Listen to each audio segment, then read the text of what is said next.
Coach on the road once again, taking you behind the scenes with the MLB stars of the game.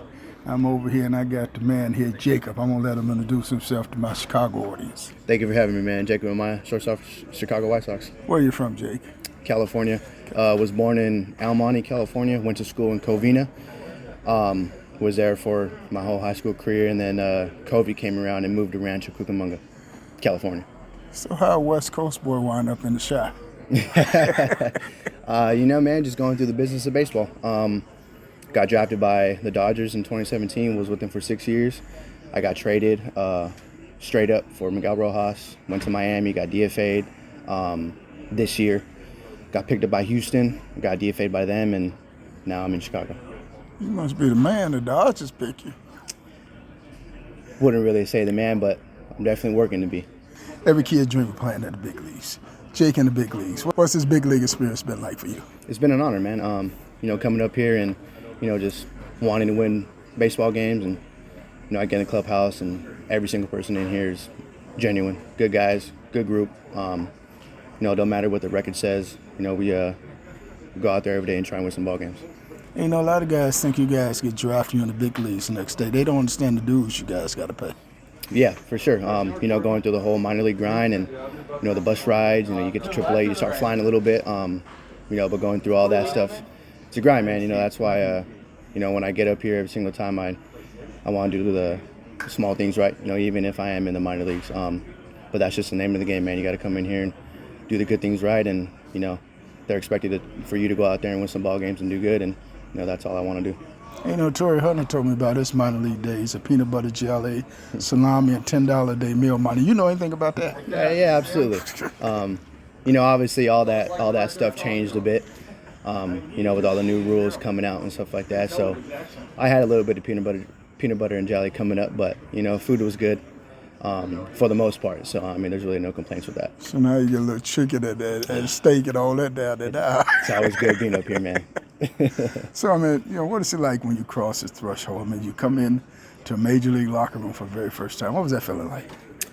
I did it with Miami. That was my first time. It's always been a dream, but, there's still things that you got to work around in the clubhouse. And, for me, I like to stay out of people's way.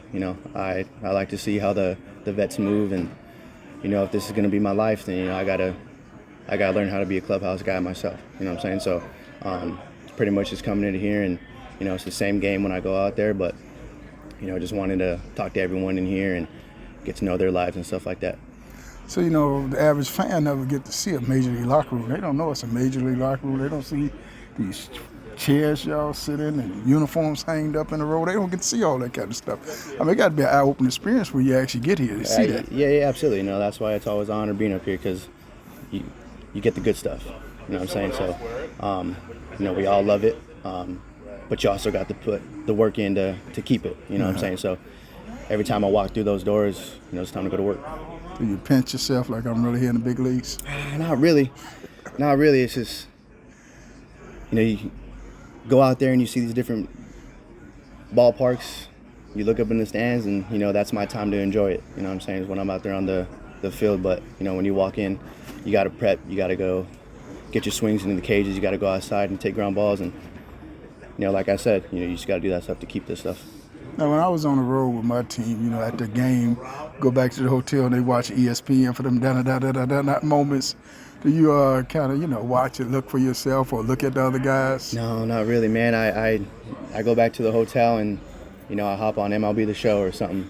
I hop on some Call of Duty, to get my mind off what happened earlier on in the day. And, I go to sleep, I wake up ready for the next day. Who are some of the guys that you idolized along the way? Bunch of people, man. Derek Jeter, A-Rod, Manny Ramirez, watching all those guys play, man. You go call all the heavyweights, huh? Mm-hmm. Got to. When you see these guys, you sometimes just want to go over there and ask them for their autograph. Absolutely, yeah, man. We were in Boston. I saw David Ortiz. Big Papi. Lit my eyes up. That's man. my guy, Big But at Papi, the same time, we had a ball game. We're out there. I just got in for stretch, and it's dope seeing those guys, knowing that you're going to go out there and play in a big league stadium and, hopefully produce. There's no other feeling. Coach on the road with the man. Thank you, my man. Appreciate it. Appreciate you. All right, thanks a lot. You have a good one. You too. League of Our Own 247.com. Baseball of the Future, a developmental baseball league that offers baseball players an outlet to continue playing baseball, including those which may have encountered academic hardship, been under-recruited, or may not have been afforded the opportunity to be a part of a high school or college team. This league is open to all, regardless of the ethnic background. www.aloo247.com.